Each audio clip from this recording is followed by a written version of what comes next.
छत्रपती शिवाजी महाराजांच्या पदस्पर्शाने पावन झालेल्या स्वराज्याची राजधानी समजले जाणाऱ्या किल्ले रायगडावरती तिथीनुसार 353वा शिवराज्याभिषेक सोहळा साजरा होतोय।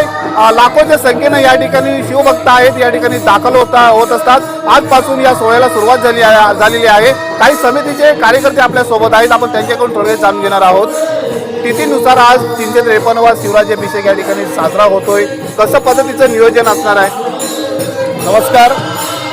ज्येष्ठ शुद्ध त्रयोदशी, आज ज्येष्ठ शुद्ध त्रयोदशी हा 353वा श्री शिवराज्याभिषेक सोहळा किल्ले रायगडावर श्रीमंत रायगडावर साजरा होतोय।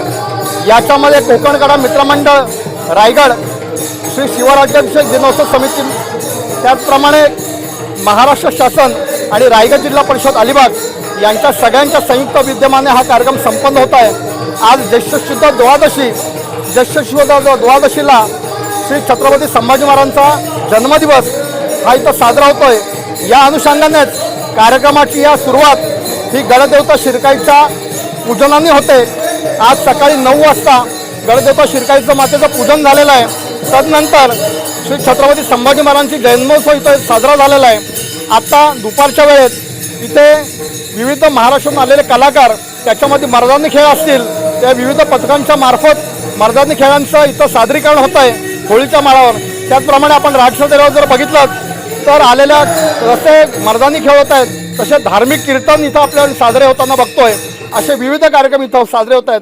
आता हे कार्यक्रम साजरे होत असताना जसे 353 वर्षापूर्वी महाराजांनी ज्या धार्मिक विधी केल्या होत्या त्याचाच एक भाग म्हणजे श्री देव जगदीश्वर यांची पूजा अभिषेक आणि श्री वाडेश्वर यांची देखील पूजा अभिषेक हा मंडळाकडून इथं साजरा होत आहे। यानंतर साधारण 4 वाजेपर्यंत छत्रपती श्री शिवाजी महाराजांची पालखी मिरवणूक इथं पुन्हा सदरेवर येणार आहे आणि सदरेवर महाराजांची ज्याप्रमाणे तुला झाली होती त्याचप्रमाणे तुला इथं महाराष्ट्रातून विविध आलेल्या कानाकोपरून आलेल्या शिवभक्तांच्या मार्फत त्यांनी आणलेल्या विविध प्रकारचे जिन्नस यांच्या मार्फत महाराजांची त्या प्रतिमेची तुला होणार आहे आणि तो झालेला सगळा जमा झालेला प्रसाद हा आलेल्या तमाम शिवभक्तांना वाटला जाणार आहे। तदनंतर गडदेवतेचं पूजन जागरण व्हावं म्हणून गडदेवतेचं जागर इथं होणार आहे आणि संध्याकाळी साधारण 6 वाजता हा देवीचा गोंधळ इथं संपन्न होणार आहे। पारंपरिक वेशभूषेत आणि शिवकालातील परंपरेनुसार हा गोंधळ इथं साजरा होतोय। त्याच्यानंतर रात्र शाहिरांची म्हणून शाहिरांचा इथं कार्यक्रम होईल, असा द्वादशीचा पूर्ण कार्यक्रम इथं होतोय, संपन्न होईल। मुख्य सोहळा ज्येष्ठ शुद्ध त्रयोदशी म्हणजे उद्या दिनांक 27 जून रोजी साजरा होतोय।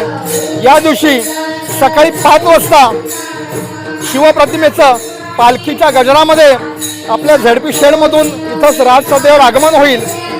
याबरोबरच स्वराज्याची धुरा आणि स्वराज्याचा ध्वजस्तंभ जो आहे असा जरीपटका या महाराजांच्या समोरील नगरखान्याच्या समोर ध्वजस्तंभावर फडकवला जाईल।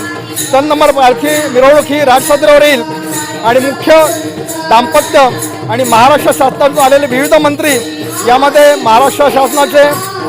महाराष्ट्राचे सन्मान्य मुख्यमंत्री श्री देवेंद्रजी फडणवीस साहेब, त्याचप्रमाणे सुनेत्रा उपमुख्यमंत्री श्री एकनाथजी शिंदे साहेब, सुनेत्राताई पवार मॅडम, या त्याचप्रमाणे सर्व आलेले शिवभक्त आणि या संपूर्ण सोहळ्याचे मुख्य संयोजक आणि स्वागताध्यक्ष नामदार श्री भरतशेठजी गोगाले साहेब यांच्या मुख्य उपस्थितीत, त्याचप्रमाणे रायगड जिल्हा परिषदचे अध्यक्ष, संपूर्ण सदस्य, आलेले सर्व मंत्रीगण, आमदार खासदार यांच्या साक्षीने आणि आलेल्या तमाम शिवभक्तांच्या साक्षीने हा मुख्य राज्याभिषेकाचा सोहळा इथे आपण याची डोळा इथं उद्या आपण बघणार आहोत।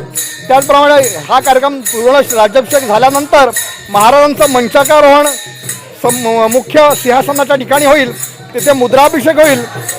मंडळाकडून आणलेले जे सुवर्ण होन आहेत त्याची प्रतिमात्मक पूजन तिथे होऊन त्याचं होनाचं अभिषेक महाराजांवर होईल आणि हे झाल्यानंतर सवाद्य पालखी मिरवणूक ही राजसदरेवरून महाराजांची निघून होळीचा माळ आणि तिथून श्री देव जगदीश्वर मंदिरापर्यंत जाईल। तिथं महाराजांची प्रार्थना होईल आणि यानंतर सगळ्यांना आलेल्या शिवभक्तांना की आमचा हिंदू पतपादशाह हा राजा झाला, हिंदुस्थानचा एकमेव राजा आणि सार्वभौमत्व काय असतं हे याच्यातून सिद्ध होईल। या अनुषंगाने लोकांना गोडाचं जेवण आलेल्या शिवभक्तांना होईल आणि गड स्वच्छता होऊन हा कार्यक्रमाची ह्या इथं सांगता होईल. आपल्या सोबत काही मावळे आहेत, आपण थोडक्यात जाणून घेणार आहोत. दादा कुठून आलाय आपण आणि या शिवराज्याभिषेक सोहळ्याला आपण या ठिकाणी आलेला आहात, कसं पाहता याकडे? मी नाशिकवरून आलेलो आहे. हा शिवराज्याभिषेक अतिशय मोठ्या उत्साहात पार पडतो आहे. तसेच आपण बघत आहात की ते मोठ्या प्रमाणावर पाऊस पण आलेला आहे. सर्व याचा आनंद उत्साहात साजरा करतायत. तुझं नाव, तू कुठून आलायस, कशासाठी आलायस, काय सांगशील? माझं नाव स्वराज देवटे आहे. मी नाशिकवरून आलो आहे राज्याभिषेक सोहळ्यासाठी. इथे जे चालू आहे त्याच्यासाठी मी खूप आनंदित आहे. आणि इकडे पाऊस चालू असल्यामुळे इकडे जास्त मजा येत आहे. वरती दाखल झालेले आहेत आणि लाखोच्या संख्येने या ठिकाणी शिवभक्त आहेत, ते थोड्याच वेळात दाखल होण्याचा सुरुवात झालेली आहे. आपण जर पाहिलं तर राज्याचे मुख्यमंत्री देवेंद्र फडणवीस आणि त्याचबरोबर उपमुख्यमंत्री एकनाथ शिंदे आणि सुनेत्रताई पवार देखील उद्या या सोहळ्यासाठी दाखल होणार आहेत. त्यामुळं हा गड आहे हा शिवमय झालेला आपल्याला या ठिकाणी पाहायला मिळतोय. नितेश लोखंडे, LS मराठी, रायगड.